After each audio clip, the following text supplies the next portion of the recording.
Kalau ibu-ibu, saya pernah ceramah, lagi asik-asik ceramah, tiba-tiba ada ibu-ibu membelakang. Dia balik ke belakang, kaget saya. Kok dia membelakang? Dia ambil handphonenya, lalu apa? Dia selfie. Lalu dia tulis di Facebooknya, latar belakang Dasat Latif. Saya dijadikan background. Astagfirullah, ulama dijadikan background. Kalau gadis masih masuk akal. Ini sudah ada cucunya masih selfie-selfie. Toa kajili-jili.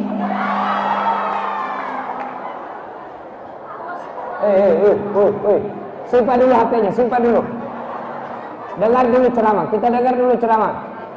Ada juga yang pura-pura foto, padahal dalam hatinya lihat HP baru. Simpan dulu HP, kita dengar ceramah dulu. Selama kita lihat HP dan itu monitornya kita tatap terus, setan goda kita, jauh kok. Akhirnya apa? Kita tidak dengar dakwah. Maka kita simpan dulu, balik itu monitornya balik ke bawah. Wa qala idzan, Allah kemudian berfirman, Bismillahirrahmanirrahim. Innallaha wa malaikatahu yusalluna 'alan nabi. Ya ayyuhalladzina amanu sallu 'alaihi wa sallimu taslima. Sesungguhnya Allah dan para malaikatnya, dengar baik-baik, Allah dan para malaikatnya bersalawat kepada Rasulullah Muhammad sallallahu alaihi wasallam. Maka wahai orang-orang yang beriman, bersalawatlah kalian kepada Rasulullah dengan sebaik-baik solawat. Ketika Allah perintah puasa, Allah tidak ikut menunaikan ibadah puasa. Ketika Allah perintah sholat, Allah tidak ikut menunaikan sholat. Ketika Allah perintah zakat, Allah tidak ikut bayar zakat. Allah perintah haji, Allah tidak ke Baitullah menunaikan ibadah haji. Tapi ketika Allah perintah kita sholawat, Allah berfirman, Innallaha, sesungguhnya Allah dan para malaikatnya, wa malaikatahu yusalluna 'alan nabi, bersalawat kepada Rasulullah Muhammad sallallahu alaihi wasallam. Bahkan Nabi menjelaskan, sepelit-pelit di antara kalian, sebakil-bakil di antara kalian, dia dengar namaku disebut dan dia tidak bersalawat kepadaku. Itu paling pelit itu. Dengar nama Nabi, tidak bersalawat. Pun kalau salawat tidak sempurna, tidak ikhlas. Muhammad sallallahu. Apa artinya itu, bos? Sallallahu ala Muhammad sallallahu alaihi wasallam. Sallallahu ala Muhammad sallallahu alaihi wasallam. Itu kalau saya di Sulawesi Selatan salawat begini jamaah semua ikut. Di sini dilihat-lihati saya. Dia kira barangkali saya nyanyikan. Sallallahu ala Muhammad sallallahu alaihi wasallam. Sallallahu ala Muhammad sallallahu alaihi wasallam. Yang salawat itu suatu ketika Nabi melihat ada malaikat banyak sekali jari-jarinya, banyak, 1 juta jari-jarinya. Nabi penasaran, bertanya kepada Jibril, ya Jibril, siapa gerangan malaikat itu? Banyak betul jari-jarinya. Jibril menjawab, itu malaikat yang khusus mencatat air hujan yang jatuh ke langit. Lalu Nabi mendekati malaikat yang 1 juta jari-jarinya. Wahai malaikat, apa kau mampu mencatat seluruh air yang jatuh ke dunia? Kata malaikat, iya. Saya catat yang jatuh di langit, saya catat yang jatuh di gunung, saya catat yang jatuh di laut. Semua saya catat, tidak setetes pun yang saya tidak catat. Kata Nabi, luar biasa, subhanallah, hebat kau punya keterampilan. Tapi kata malaikat ini, satu yang tidak bisa aku catat. Apa itu? Ketika umatmu bersalawat kepadamu, ya Muhammad. Saya tidak mampu mencatat betapa banyak pahalanya bagi mereka yang bersalawat. Maka Bapak Ibu kalau tidak bisa memperbanyak amal dengan tahajud, tidak bisa memperbanyak amal dengan Senin Kamis, tidak bisa memperbanyak amal dengan membangun masjid, maka memperbanyak amal dengan rajin bersalawat kepada Rasulullah Muhammad sallallahu alaihi wasallam. Saya berkeliling-keliling ceramah dari Sabang sampai Merauke, bahkan ke luar negeri. Salah satu suku yang saya kagumi adalah suku Banjar. Sangat mengagungkan, sangat memuliakan guru. Jadi tentu opini saya ini, pendapat saya ini akan hilang ketika Bapak Ibu ribut di bawah. Ketika saya lihat banyak ibu-ibu yang cerita di sana, berarti salah pendapat saya selama ini. Ternyata ibu-ibu Banjar pacarita juga rupanya. Diam dulu ya Bu ya, kita dengar ceramah dulu. Bu, bisa? Sayang-sayang, hari libur, jangan sangka buruk. Tadi bilang mudah-mudahan tunjangan naik. Tunjangan yang Bapak dapat, tunjangan akhirat. Mesti bersyukur sama Pak Bupati. Hari libur, diundang dengan datang ceramah. Masya Allah, Anda tidak dikumpul kita di sini. Barangkali ada ibu-ibu yang gosip. Barangkali ada yang pergi selingkuh. Barangkali ada yang pergi judi. Coba. Ayo.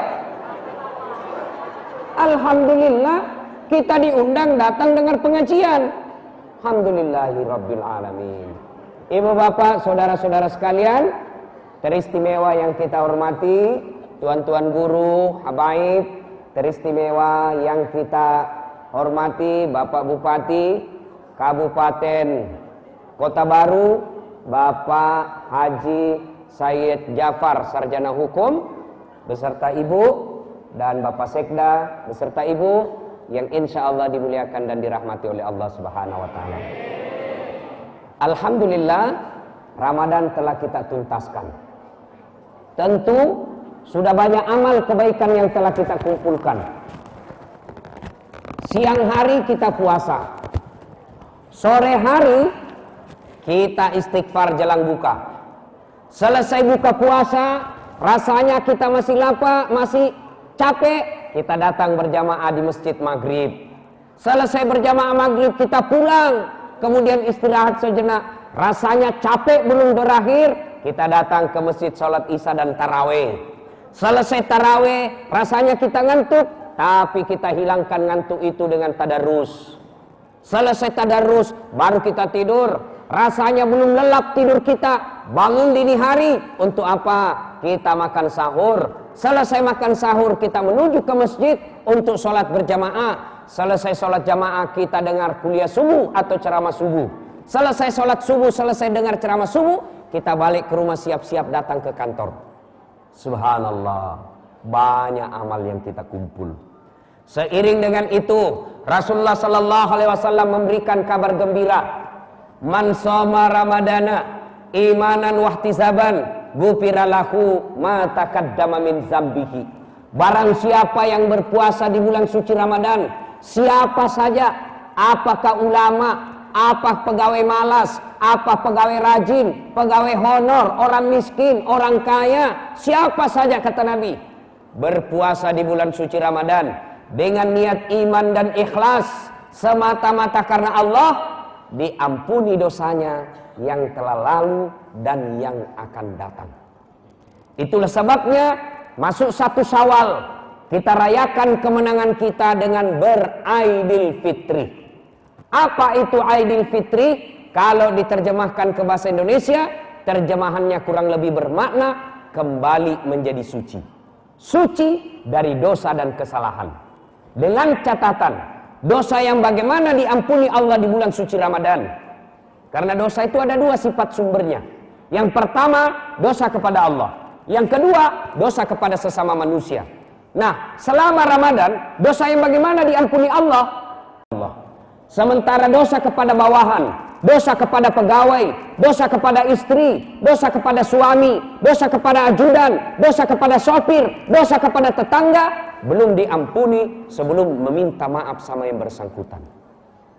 Alhamdulillah, kita bangsa Indonesia, seperti yang disampaikan Pak Bupati tadi, selesai Ramadan ada tradisi, ini halal bihalal, bukan syariat Islam, tapi dia tradisi bangsa Indonesia. Selesai Ramadan kita halal bihalal. Apa itu halal bihalal? bahasa Arab yang hanya ada di Indonesia. Ini hebatnya orang Indonesia, Pak. Jago bikin acara, kasih habis anggaran. Halal bihalal artinya kalau diterjemahkan ke Indonesia, halal bihalal menghalalkan yang tadinya tidak halal. Bahasa Parisnya si halalakeki. Paris itu Pare-Pare dan sekitarnya. Oh, banyak juga orang Bugis di sini. Banyak orang Bugis. Luar biasa ini orang Bugis. Kemana-mana saya ketemu.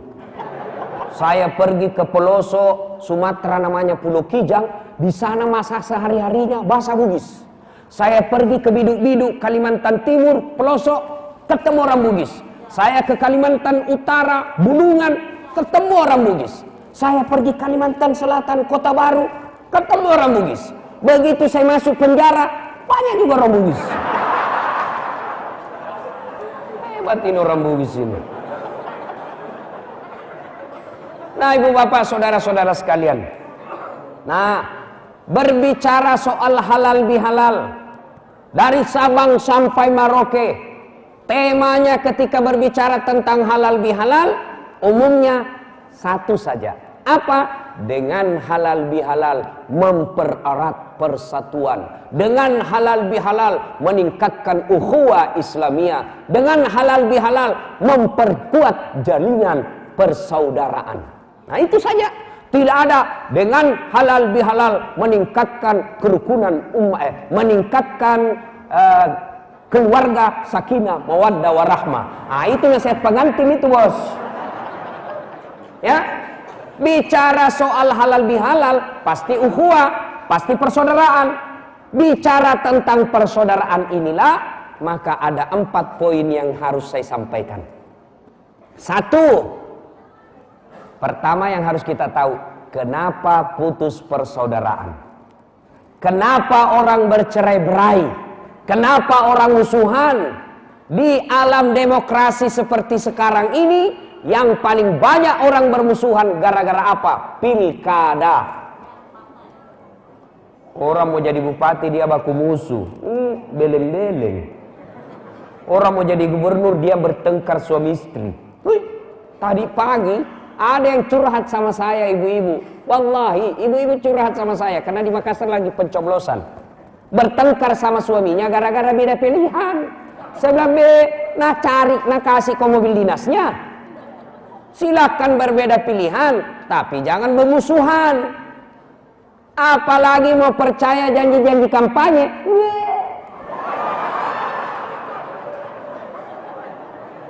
Jangan percaya janji kampanye.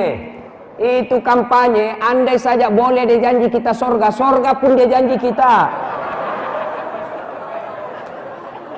Dia bagi-bagi kartu namanya, pilih saya, kita satu kampung. Nih, Bubuhan Banjar, nih, Bubuhan Bugis, nih, pilih saya. Kasih kartu nama, telepon saya 24 jam. Begitu terpilih, diganti nomor HP-nya. Yang begini kita mau percaya lalu kita bercerai-berai, bodoh. Ya, jangan bercerai-berai. Jangan bermusuhan gara-gara pilkada yang hanya sekali 5 tahun. Yang kedua, untung di sini tidak pilkada, jadi tidak usah panjang penjelasan. Cuma biasanya itu yang saya lihat selesai pilkada, apa boleh buat? Yang tidak masuk pendukung, minggir sedikit. Resiko politik. Tidak boleh marah-marah, resiko pilihan. Ya, tidak boleh marah, memang begitulah resiko pilihan. Yang kedua, penyebab orang bermusuhan apa? Sombong, angkuh, borro, macingkang, matampo, meluk yaseng. Itu semua itu. Sombong. Nah, ibu bapak, apa itu sombong? Apa sombong itu berpakaian mahal-mahal? Belum tentu. Apa sombong itu bikin rumah mewah? Belum tentu. Apa sombong itu pakai barang-barang mewah? Bukan, belum tentu sombong. Lalu apa itu sombong? Dua sifat orang sombong kata Nabi. Satu, menolak kebenaran. Dua, meremehkan orang lain. Itu sombong, menolak kebenaran, meremehkan orang lain. Sombong. Contoh, bapak pakai baju krokodil. Tahu? Cap buaya. Itu katanya kalau asli kepalanya menghadap ke dalam. Itu kan harganya jutaan. Bapak pakai itu, imam masjid pakai itu, apa sombong? Tidak. Siapa tahu dia pakai supaya apa? Orang tidak menghina imam, orang tidak merendahkan imam, bahwa imam juga bisa beli baju mahal. Nggak sombong. Lalu kapan dia sombong? Ketika dia meremehkan orang lain. Weh, cap buaya. Kau tahu ini 1,5 juta. Kamu bajumu pegawai honor. Sombong, meremehkan orang lain. Ibu-ibu pakai berlian silahkan, pakai emas silahkan. Kalau perlu kasih semua emas. Orang Bugis biar giginya ada kasih emas. Silahkan, tidak sombong. Apa kapan dia sombong? Ketika dia lirik tangannya orang di sampingnya, lalu dia berkata, palsu.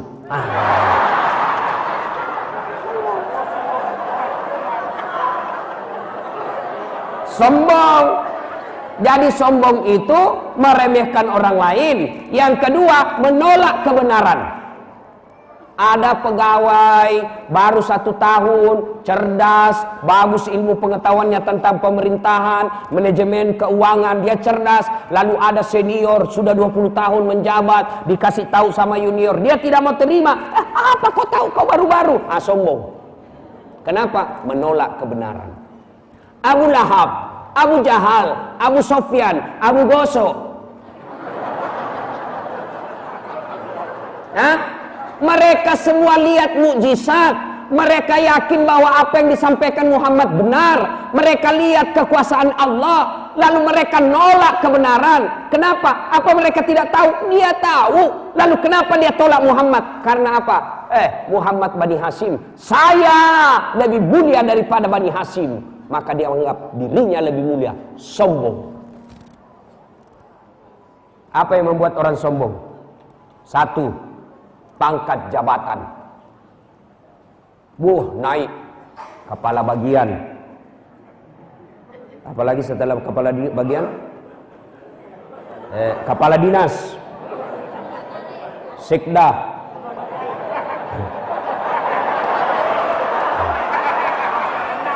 Nah, naik. Pak. Jangan sombong, ada batasnya. Apa? Pensiun. Biar bapak saudara sama bupati, tapi umur sudah cukup. Wabillahi taufik wal hidayah. Keluar kok. Coba, jangan sombong karena jabatan. Ada batasnya. Apa batasnya? Umur. Apalagi yang membuat orang kada sombong? Kerja jabatan. Apa? Kepala dinas. Kepala dinas mau sombong. Iya, kalau disuka sama bupati. Tapi kalau tidak disuka sama istrinya bupati,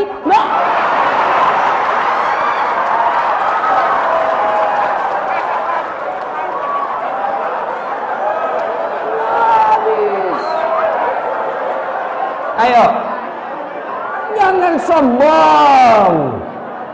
Bupati kau hari ini kepala dinas hari ini, tiba-tiba bupati dengar kau selingkuh, habis kau cilaka. Apalagi yang membuat orang sombong? Anggota DPR, bupati, 5 tahun. Kalau terpilih lagi 10 tahun. Kalau tidak terpilih,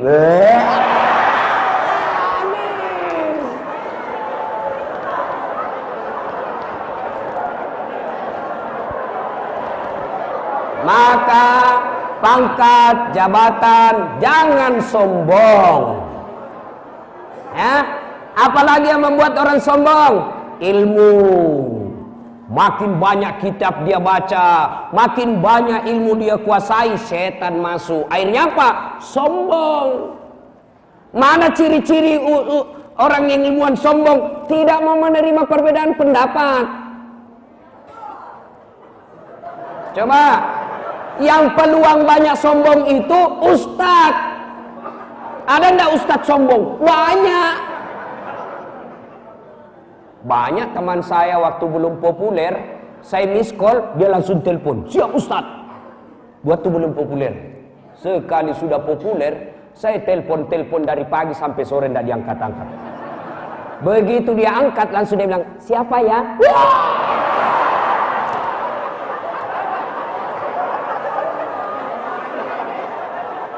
Ya, jangan sombong gara-gara ilmu. Ustadz yang sombong itu salah satu karakternya tidak mau menerima perbedaan mazhab. Dalam Islam, ilmu hukum ada disebut ikhtilaf, perbedaan pendapat ulama. Salah satu ustadz yang sombong hanya merasa hanya dialah pendapatnya yang benar, pendapat yang lain salah, masuk neraka. Ini banyak ustadz begini sekarang. Apalagi yang ngaku ustadz. Baru belajar agama 6 bulan. Itu pun melalui YouTube. 3 menit habis kuotanya. Banyak yang begitu. Maulid bid'ah. Tidak ada pada zaman Nabi, masuk neraka. Nenekmu punya neraka? Masa gara-gara maulid kita dikasih masuk neraka, bos? Luasnya itu surga, kasih masuk juga kita. Meskipun di emper-emper saja, kau silakan di tengah, biarlah kami di belakang ini. Yang penting jangan kasih masukin neraka. Banyak itu ustadz begitu. Halal bihalal, bid'ah, tidak ada pada zaman Nabi. Saya bilang jangan kau juga ceramah pakai mic. Itu pakai mic, itu bid'ah, tidak ada pada zaman Nabi. Itu ceramah lah kau jangan.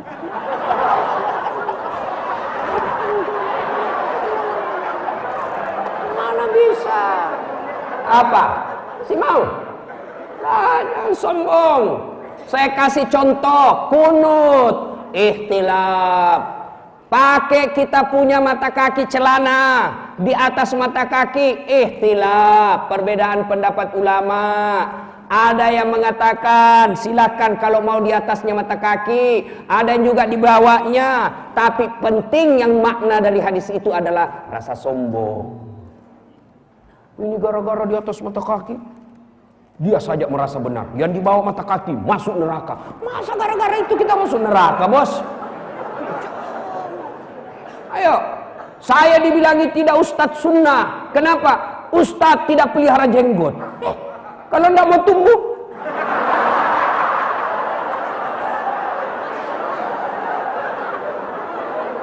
ini jadi masalah. Ayo, contoh lagi. Sekarang ini banyak yang ngaku-ngaku ustadz, belajarnya di YouTube 1 jam. Lalu dia salahkan orang yang sudah puluhan tahun belajar agama. Contoh, takbir. Selesai takbir, posisi tangan itu berbeda pendapat ulama. Allahu Akbar. 1, 2, 3 pas di atas dada. 3, 4 dibawa pusat. Bukan dibawa sekali ya. 5 lurus. Ini umumnya Syiah di Iran. Bapak mau begini silakan, jangan salahkan yang begini. Bapak mau begini silakan, jangan salahkan yang begini. Silakan. Mana yang betul? Betul semua. Mana yang salah? Kalau dia pakai 5-5-nya. Allah. Itu sudah pasti salah. Jelas? Jelas? Nah, jadi kalau kita dengar penceramah yang suka nyalah-nyalahkan orang, sudah, tidak usah ikut dia. Cukup kita bilang, oh baru 1 dia buku baca. Sudah.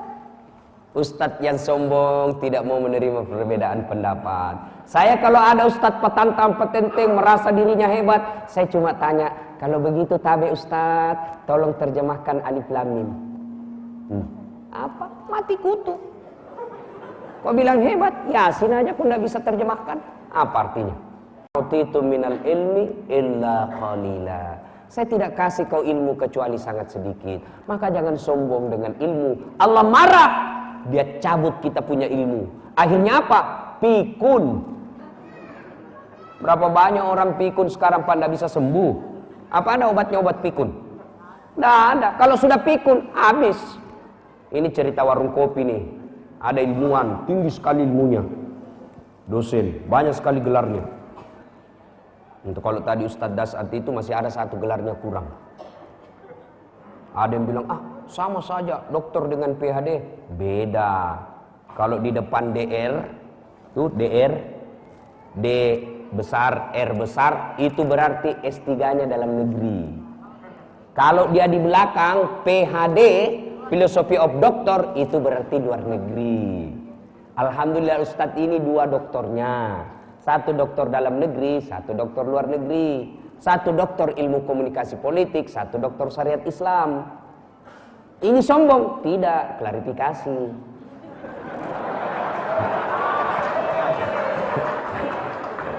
Supaya tidak dituduh-tuduh apa ya.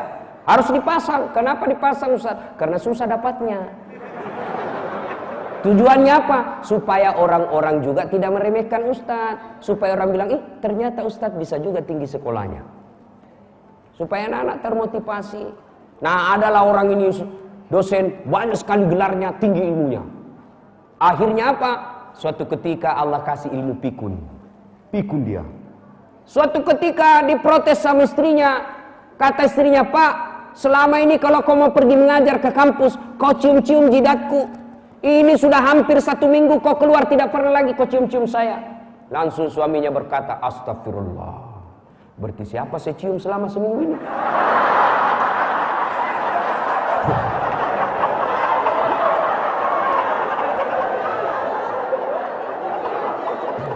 Ternyata siapa dicium? Pembantunya. Masya Allah. Mau sombong, Allah cabut ilmunya, pikun. Tidak bisa lagi dibedakan mana istri mana pembantu. Tapi pian-pian juga jangan modus. Mantam-mantam pembantunya seksi, istrinya gendut, sudah jelek, pura-pura pikun, pembantunya terus dihantam. Ini modus. Ya, jangan sombong. Tidak boleh sombong gara-gara harta ilmu. Jangan sombong gara-gara pangkat. Yang ketiga, apalagi yang membuat orang sombong? Harta kekayaan. Belajarlah dari Qarun. Qarun ini orang kaya pada zamannya. Luar biasa kekayaannya. Kekayaannya, peti kunci-kunci petinya, kunci-kunci gudang uangnya, kunci-kunci gudang hartanya. Onta yang bawa, kuncinya Pak, onta yang bawa. Biasanya kan kita yang bawa onta, kulkas, kursi. Ini kunci dibawa sama onta. Begitu banyaknya dia punya gudang harta.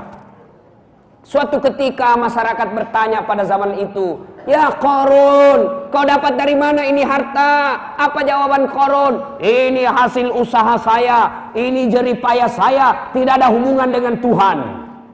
Marah Allah. Sombong kau rupanya Qarun. Kau tidak mau mengakui bahwa hartamu itu adalah rezeki dariku. Akhirnya Allah murka. Qarun dilaknat Allah. Tenggelam dimakan bumi. Tenggelamlah Qarun dengan harta-hartanya. Maka orang Indonesia kalau dia dapat harta dari dalam tanah, maka disebut harta karun.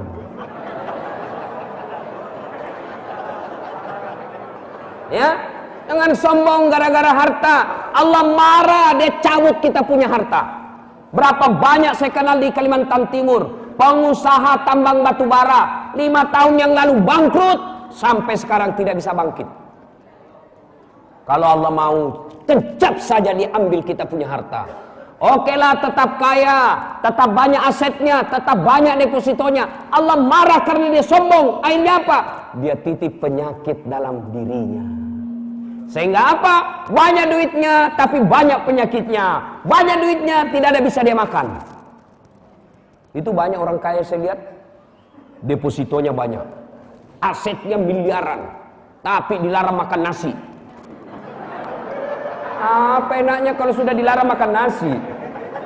Saya baru-baru ini Pak Bupati, saya baru-baru pulang ceramah di Milan, Italia. Tahu Milan? Roma, tahu? Itu batu licin, belok kiri sedikit. Saya udah sampai di sana dikasih roti, pizza. Saya bilang sama panitia, saya ini orang Bugis, perut saya perut Bugis, tidak mempan kalau ketemu roti. Biar kau kasih saya 2 baskom pizza, tidak mempan. Carikan saya nasi. Tidak bisa saya ceramah kalau tidak ketemu nasi. Ayo, duit miliar dilarang makan nasi, dilarang makan daging, dilarang makan garam, dilarang makan gula, dilarang makan yang pedas-pedas, dilarang makan petsin. Apa saja bisa dia makan. Ubi rebus. Uangnya 8 miliar cuma bisa makan ubi rebus. Dia ke dokter, masuk pesta. Saya sering ditraktir orang kaya. Orang kaya ajak saya makan. Begitu dia berhadapan meja makan, saya berhadapan meja makan. Apa dalam hati? Masya Allah, enaknya semua. Mana dulu saya makan ini? Ini orang kaya begitu berhadapan meja makan. Apa dipikir? Asam urat, kolesterol, ginjal, lemak, prostat. Apa dada? Apa? Allah marah, dititip penyakit, tidak ada bisa dia makan. Jangan sombong gara-gara harta. Apalagi yang membuat orang sombong? Cantik. 17 tahun, sweet 17. Cantiknya Masya Allah. Kalau 17 tahun, kalau tersenyum, satu kantor terpesona.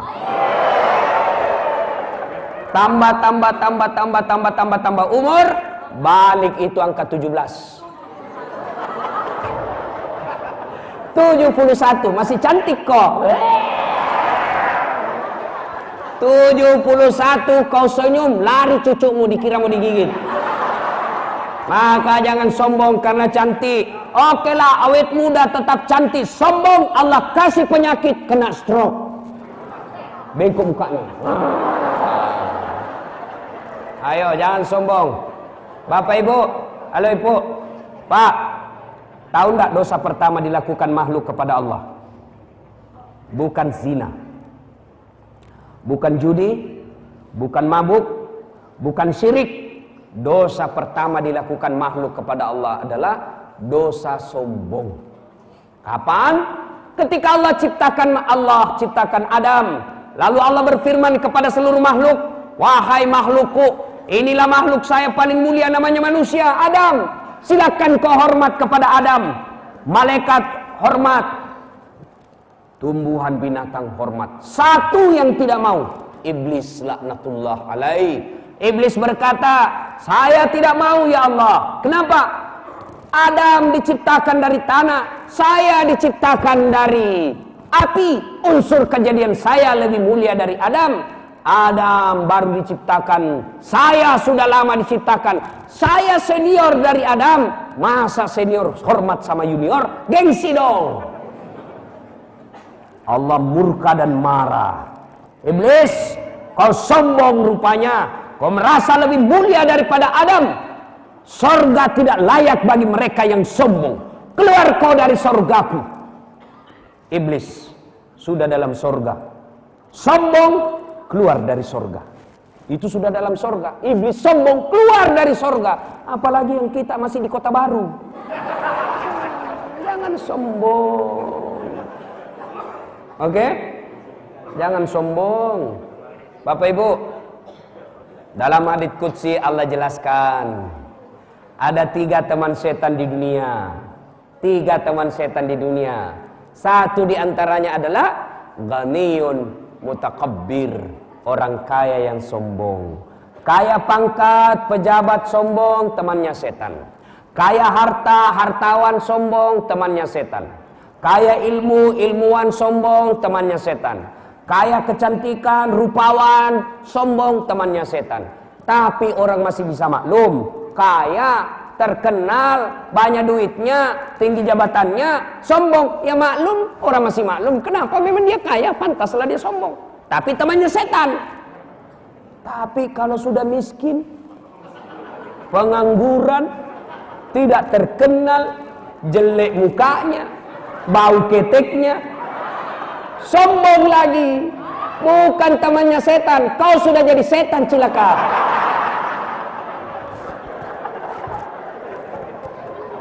Maka berhentilah sombong.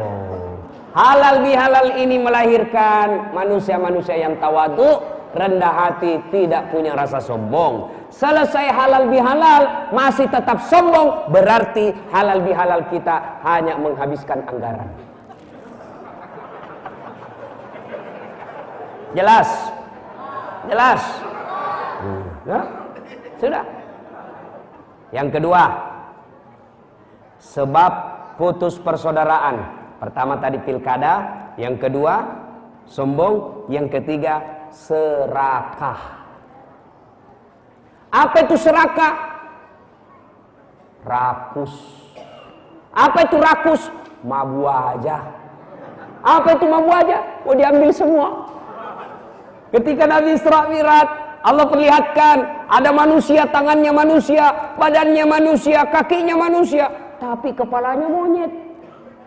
Nabi heran, siapa itu? Kok jadi monyet? Apa bahasa Banjarnya monyet? Warek. Warek. Wah, kok monyet? Siapa dia Jibril? Jibril menjawab, itulah umatmu yang serakah. Dia mau ambil semua. Coba lihat monyet. Pernah lihat monyet kan? Kasih pisang, dia makan. Kasih lagi, penuh pipinya. Kasih lagi, dia kasih temboloknya. Kasih lagi, dia pegang tangan kanan. Kasih lagi, pegang tangan kiri. Kasih lagi, kakinya lagi pegang.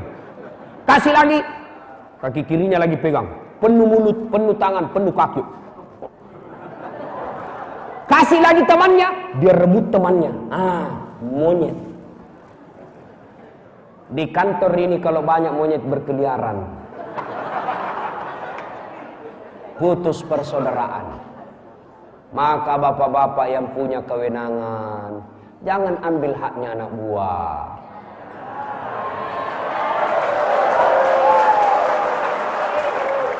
Anak buah juga kerja yang baik. Jangan taunya gosip. Jam 9 masih di warung kopi. Dari mana belajar aparat ini? Jam 12 izin lagi pergi makan. Pulang setengah 2. Datang cek log, pulang lagi jam 4. Bagaimana mau dikasih gaji yang bagus? Nah kau makutu. Makutu mabu aja. Ayo. Ya, jangan tahan gajinya orang. Jangan tahan honornya pegawai. Serakah. Itu biasanya di kantor banyak serakah, Pak. Dia pengawas, dia panitia, dia kontraktor.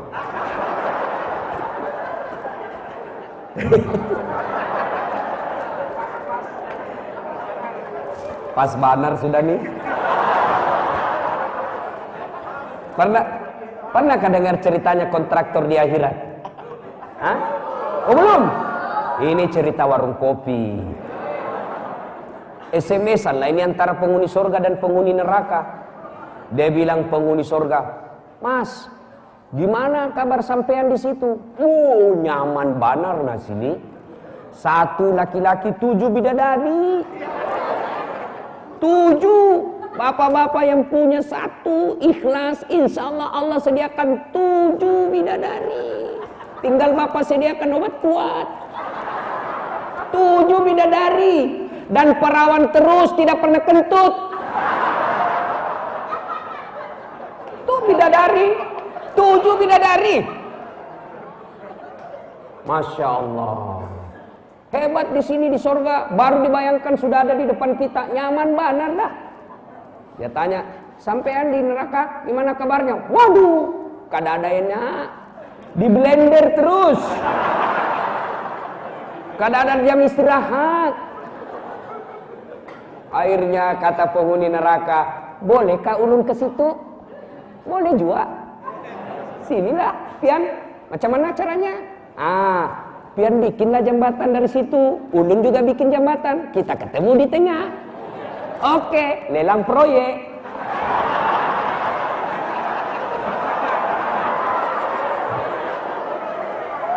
Keluar pemenang tender.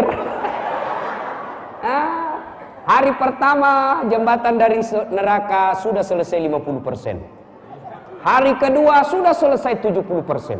Hari ketiga efektif dan efisien, selesai tuntas. Dia berkata, lah ini yang dari neraka. Kenapa kada mulai itu? Jembatan dari surga. Teriaklah dia, oi, kenapa kau belum mulai jembatan? Kami sudah sampai di tengah ini. Apa kata penghuni dari surga? Bagaimana mau dimulai? Pemborong, kontraktor, panitia, pengawas, ada semua di situ.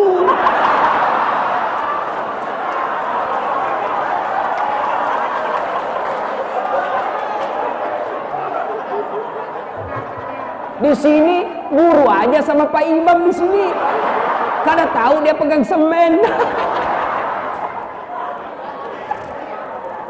Maka jangan serakah. Kalau kita serakah, barangkali anak buah kita tidak bisa melawan, tapi lambat laun dia akan tinggalkan kita. Lalu pecahlah persaudaraan.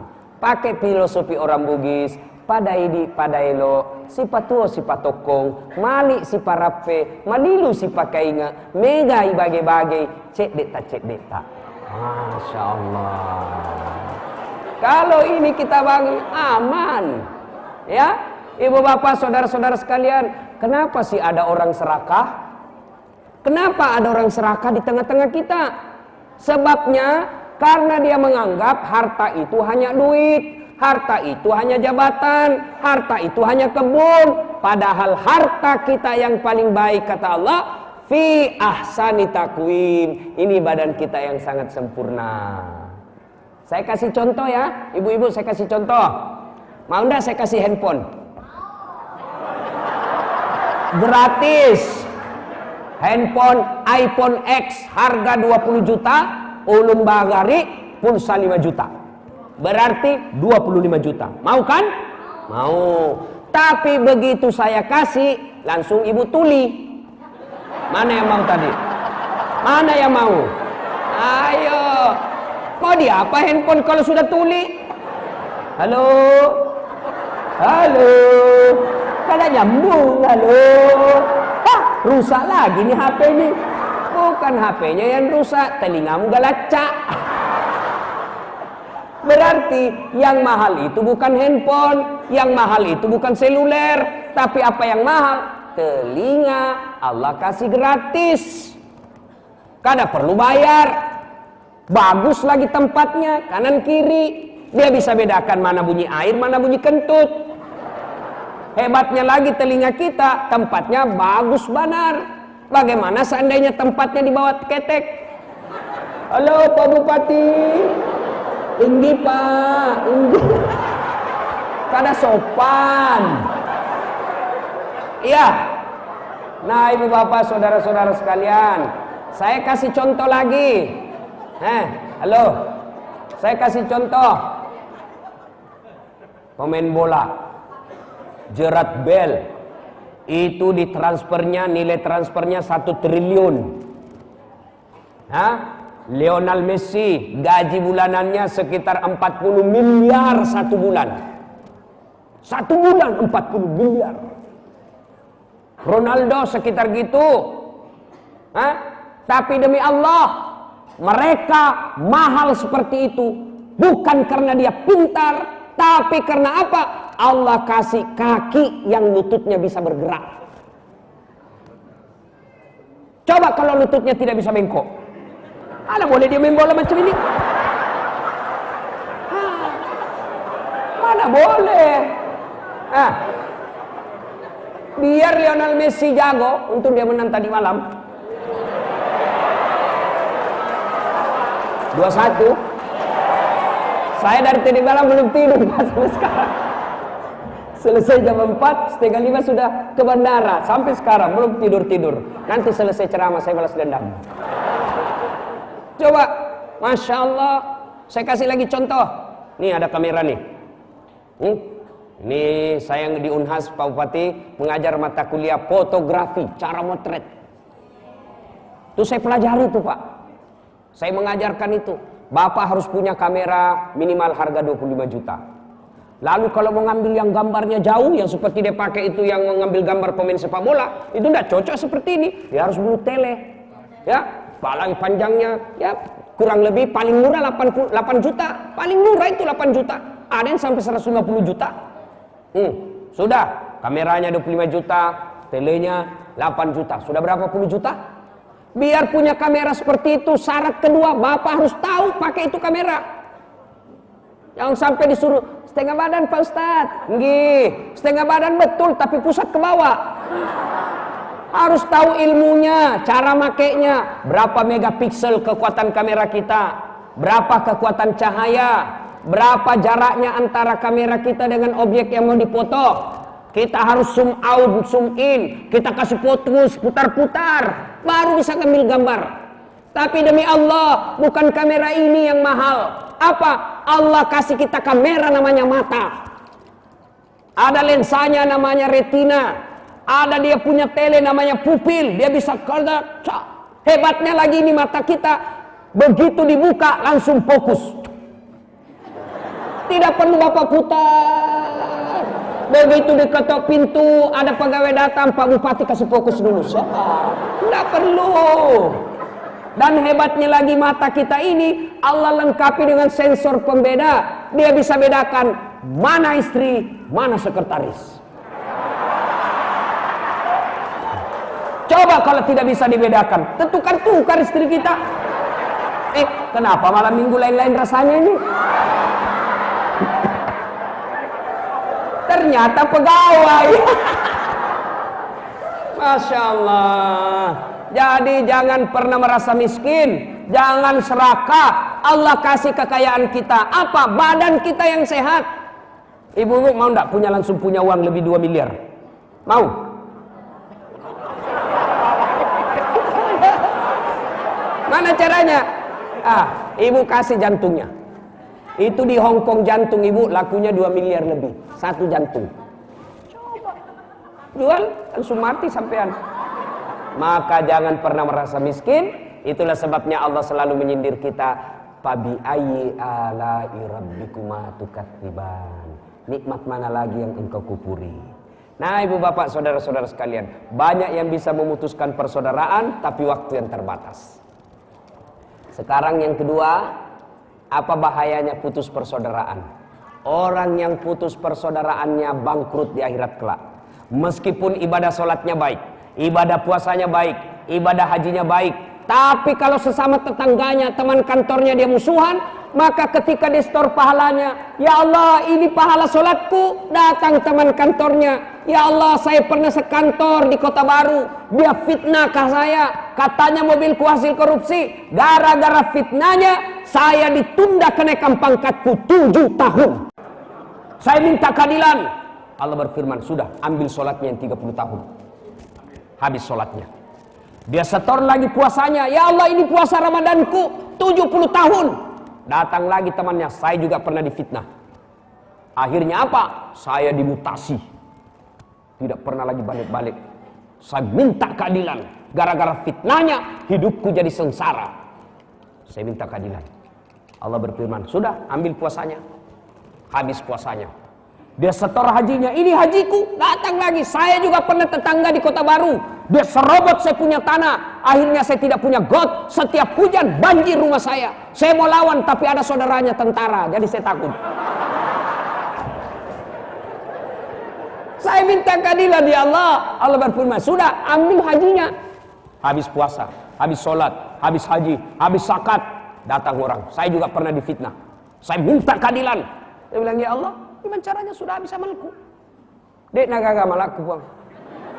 Allah berfirman, supaya adil, ambil dosanya orang yang pernah kau ambil. Inilah sehingga Nabi pernah menjelaskan, atadruna manil muflis? Tahu tidak kamu yang bangkrut di akhirat kelak? Jarusu wa khati'ur rahim, tetangga yang jahat sama tetangganya dan yang memutuskan persaudaraan. Poin ketiga yang perlu kita jelaskan. Ustadz, apa hebatnya kalau banyak teman? Satu tadi sebab putus persaudaraan, dua bahayanya putus persaudaraan, habis amalnya. Yang ketiga, apa manfaat kalau banyak teman? Satu, kata Nabi, siapa yang menyambungkan persaudaraan, siapa yang banyak kawannya, panjang umurnya, murah rezekinya, gampang selesai urusannya. Satu, murah rezekinya. Saya ini Pak, tidak banyak duit saya, tapi banyak temanku. Temanku banyak duitnya. Apa? Saya ke Batu Licin, ada Pak Bupati, ada Pak Haji Izam, ada Pak Jerullah. Banyak teman saya. Banyak teman, banyak rezeki. Di Makassar itu hampir tidak pernah laku duit saya. Begitu saya ke pasar Potere, pasar tradisional, saya baru turun dari mobil, ada yang berteriak, "Assalamualaikum Ustaz." Dalam hatiku aman dan terkendali. Aman lagi nih. Ada isi ikan, telur, sayur. Saya bilang, berapa Pak Haji? Nggak usah Ustaz. Nggak enak, masih pagi-pagi. Nggak usah, ikhlas Ustaz. Wallahi ikhlas. Dalam hatiku, memang itu yang kutunggu. Ayo, banyak teman, murah rezeki. Bapak-bapak di sini nih, berdoa siang malam di masjid. Sholat tahajud tiap hari. Ya Allah, bukakan pintu rezeki saya. Tapi tidak mungkin itu duit keluar dari langit-langit rumah atau keluar dari teras masjid. Tidak mungkin. Tapi rezeki dari mana? Dari tangan sesama manusia. Maknanya makin banyak teman, makin banyak tangan yang antar itu duit. Dua, orang yang banyak temannya gampang selesai masalahnya. Saya pergi ke kantor kecamatan, baru saya parkir mobil, CCTV sudah lihat mobil saya, keluar Pak Camat. Assalamualaikum Pak Ustadz. Waalaikumsalam. Mana kabar Ustadz? Alhamdulillah baik-baik. Ada apa ini Ustadz? Saya mau ngurus KTP Pak Camat. Dipanggil stafnya. Uruskan cepat KTP-nya Pak Ustadz. Jangan kau minta-minta uang Dosa kau kalau uang Ustadz kau makan. Selesai urusan. Lalu apa kata Pak Camat? Pak Ustadz, foto, pulang. Nanti staf saya bawa ke rumah. Selesai urusan. Banyak teman, gampang selesai urusan. Yang ketiga, banyak teman, panjang umur. Apa panjang umur 90 tahun, 100 tahun, 190 tahun? Bukan itu. Panjang umur maknanya, meskipun sudah jadi arwah, meskipun sudah dikubur, tapi karena banyak temannya yang senangi, masih orang doakan. Itulah yang disebut panjang umur. Kalau cuma satu teman meninggal teman kita, tidak ada lagi yang doakan. Ya, banyak teman panjang umurnya. Yang keempat, banyak teman gampang menang pilkada. Kalau kada ada teman, siapa yang mencoblos? Ya, sekarang yang keempat. Kalau sudah terlanjur bermusuhan Ustadz, sudah terlanjur kita baku mombe ini di kantor, macam mana cara menyelesaikannya Ustadz? Satu, sedekah. Ibu punya salah sama saya, menyakiti perasaan saya, lalu ibu telepon, Ustadz, berapa nomor rekening pian? Langsung saya bilang, saya maafkan dosa-dosanya ibu, segeralah transfer ibu. Berarti sedekah itu obat efektif menyambungkan persaudaraan. Dan demi Allah, tidak ada orang bangkrut gara-gara sedekah. Dan demi Allah, orang yang rajin sedekah, panjang umurnya, tertolak dari bala bencana. Maka orang-orang dulu tuh, orang-orang Bugis, kalau dia mau kasih turun perahunya, dia tolak bala. Kalau dia mau buka warung, tolak bala. Kalau dia mau naik rumah baru, tolak bala. Tolak balanya apa? Dia undang guru, dia kasih makan. Kenapa? Dulu belum kenal honor amplop. Maka undangannya adalah dikasih makan. Tolak bala. Maka ibu-ibu kalau ada suaminya mulai lain-lain pikirannya, tolak bala. Dengan cara apa? Jangan curhat di Facebook, jangan curhat di medsos, tapi curhat di mana? Sholat tahajud minta pertolongan Allah, sholat hajat minta pertolongan Allah. Lalu setelah itu supaya cepat dikabulkan itu doanya, selengkapi dengan sedekah. Sholat hajat, ya Allah, Engkau yang menitipkan rasa cinta dalam hati suamiku. Akhir-akhir ini aku melihat dia lain-lain, ya Allah. Terima SMS dalam kamar mandi. Ya Allah, setiap dia keluar selalu pakai parfum yang selama 30 tahun tidak pernah pakai parfum. Aku mencurigainya, ya Allah. Tapi kadang mungkin saya bisa mengawasi seperti Satpol PP. Curhatkan doa boleh begitu, Bu. Doa boleh begitu. Ya Allah, lindungi suami saya. Ini ada duit saya 1 juta, ya Allah. Saya sedekah ke panti asuhan. Mudah-mudahan satu sedekah 1 juta ini Allah tolak bala, suamiku terhindar dari wanita jahat. Coba amalkan itu besok, Bu. Yang jadi masalah kalau suaminya juga bangun sholat tahajud. Dia sudah dapat ilmunya juga hari ini. Dia ada berdoalah kepada Allah. Ya Allah, cau nami tebeneku. Capek sudah saya lihat istri saya. Ngamuk saja, ya Allah. Tambah naik juga berat badannya, ya Allah. Tambah banyak dia makan Indomie. Kalau capek sudah saya urusin ini perempuan, capek saya, ya Allah. Ya Allah, ini ada uangku 1 juta tolak bala, ya Allah. 1 juta saya tolak bala, ya Allah. Mudah-mudahan 1 juta ini istriku ikhlas saya kawin lagi. Bingung malaikat, yang mana dikabulkan. Ayo Bapak Ibu sekalian, sedekah. Ini adik-adik nih yang masih muda-muda, bapak-bapak yang masih muda, mau naik pangkat, mau naik karirnya baik, tidak usah cari muka sama Pak Bupati atau Wakil Bupati. Maka cari mukalah kepada Allah. Dengan cara apa? Sedekah. Demi Allah Pak, tidak ada orang bangkrut gara-gara sedekah. Ada di sini asam urat, kolesterol, ginjal, lemak, maka obati dengan sedekah. Jangan cuma datang ke dokter. Dokter bukan dia menyembuhkan kita. Kalau dokter menyembuhkan kita, maka tidak ada dokter yang sakit. Maka yang menyembuhkan kita Allah melalui tangan dokter. Tapi tidak mungkin Allah sembuhkan meskipun dokter kita datangi ahli cak. Kalau Allah tidak izinkan tidak sembuh. Gimana supaya Allah sembuhkan penyakit kita? Salah satu diantaranya adalah sedekah. Maka sebelum ke dokter, sedekah dulu baru ke dokter. Jangan langsung ke dokter, tidak pernah ke Allah dan sedekah. Saya sampai detik ini Pak, belum pernah saya ketemu dokter yang hebat. Kenapa? Begitu saya ke dokter, saya juga yang kasih tahu penyakitku. Assalamualaikum Ustaz. Waalaikumsalam dok. Dia bilang Pak dokter, mana kabar Ustaz? Agak sakit-sakit saya ini Ustaz. Maksudnya, saya mencer-mencer ini dok. Kenapa bisa? Dalam hatiku, ya urusanmu kena ke dokter. Maka mau cepat terkabul doa tolak bala, sedekah. Dan yang kedua, kalau sudah terlanjur putus persaudaraan, paling efektif setelah sedekah adalah bermaaf-maafan. Gimana cara bermaaf-maafan? Yang pertama, jangan lagi seperti cara kita selama ini, maaf lahir batin, dunia akhirat sengaja tidak sengaja, ujung rambut sampai ujung kaki. Masih baik kalau dia ketemu, tapi ini hanya melalui WhatsApp broadcast. Semua satu kantor langsung baca. Tidak begitu caranya.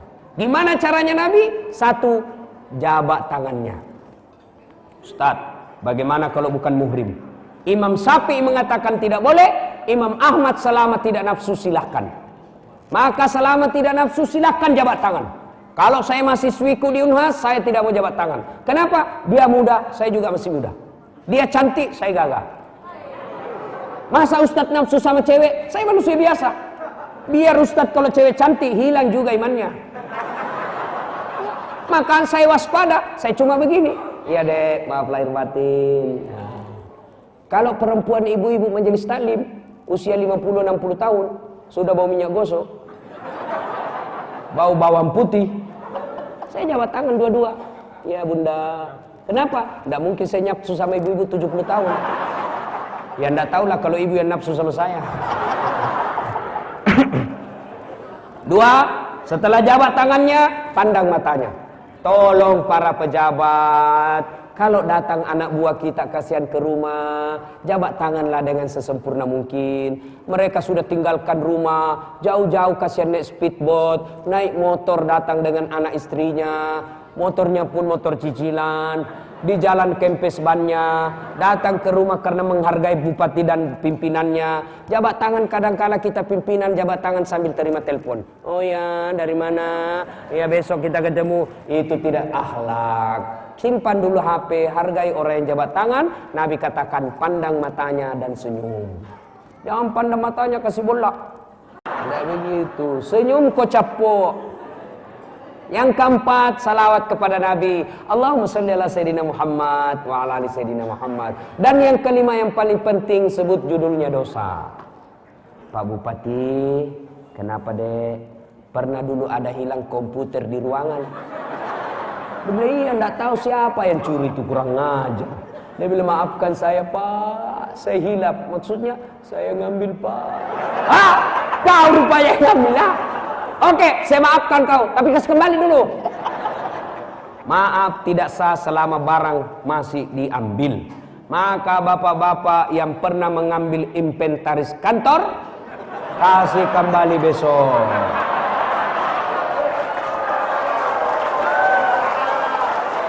Ini biasa saya heran rumah dinas. Begitu ganti rumah dinas, ganti penghuni, biar horden habis juga semua. Gak tahu, padahal gak ada kakinya itu horden, hilang semua. Piring pun hilang, padahal sudah ditulis inventaris pemerintah kabupaten kota baru. Sampai di rumah pribadi. Di blender kok kalau mati kok cilaka. Maka kasih kembali besok. Yang pernah ngambil kertas, yang pernah ngambil print, semen, atap, kayu, kembalikan besok. Jangan ketawa, saya serius ini. Ibu bapak saudara-saudara sekalian, dan yang paling penting, sebut judulnya dosa, kembalikan kalau berkaitan dengan barang. Maka bapak-bapak ini yang mulia, nanti minta maaf sama istri, sebutlah penyesalan kita. Bu, maafkan saya bu, kata istrinya. Ada apa ini pak? Sebut dulu, apa judulnya? Dia bilang suaminya, ndak usah, nanti kau ngamuk lagi. Maafkan saja. Apa judulnya? Dia bilang suaminya, ya oke lah, maafkan saya bu. Kenapa saya pernah hilang? Saya selingkuh bu. 3 bulan yang lalu saya selingkuh, maafkan saya. Dia bilang istrinya, saya maafkan pak. Memang begitu manusia biasa.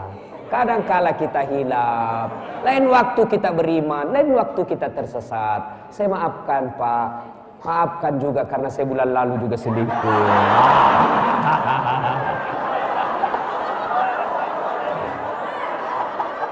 Loh, kalau saya cerita selingkuh ribut betul. Banyak kejadian. Nanti lain waktu kita bahas tentang keluarga sakinah. Bagaimana keluarga kewajiban suami, bagaimana kewajiban istri, bagaimana kewajiban orang tua kepada anak, anak kepada orang tua. Dan pada akhirnya, kata Nabi, umatku itu seperti badan ini. Seperti badan kita pak. Tangan kanan gatal, tangan kiri yang garuk. Tangan kiri yang gatal, tanpa diundang kanan yang garuk. Gatal dua-duanya, kerjasama. Coba kalau kita jalan malam-malam, tahan tuh kaki. Kaki tahan tuh, otomatis mulut meniup. Tangan mengusap. Padahal kaki tahan tuh, itu yang namanya persatuan. Tidak ada kaki tahan tuh, langsung mulut bilang, kau rasa toh? Siapa suruh kau pergi jalan? Tidak mungkin. Maka di kantor pemerintah kota baru ini, ada dari bupati, wakil bupati, sekda, kepala dinas, security, satpol pp, pegawai honor. Boleh kita berbeda fungsi, satu tujuan, mengangkat citra dan martabat kantor kita. Jangan ada yang merasa lebih hebat dari yang lain. Ada persoalan, jangan langsung unjuk rasa. Jangan sampai ribut. Kalau kantor ribut, bukan orang Makassar yang susah, bukan orang dari Banjarmasin yang susah, tapi kita juga di pemerintahan kota baru ini. Maka bersatulah. Wa'tasimu bihablillahi jami'an wa la tafarraqu. Berpegang teguhlah engkau kepada tali persaudaraan agama Allah dan janganlah engkau bercerai-berai. Demikian, terima kasih yang sedalam-dalamnya.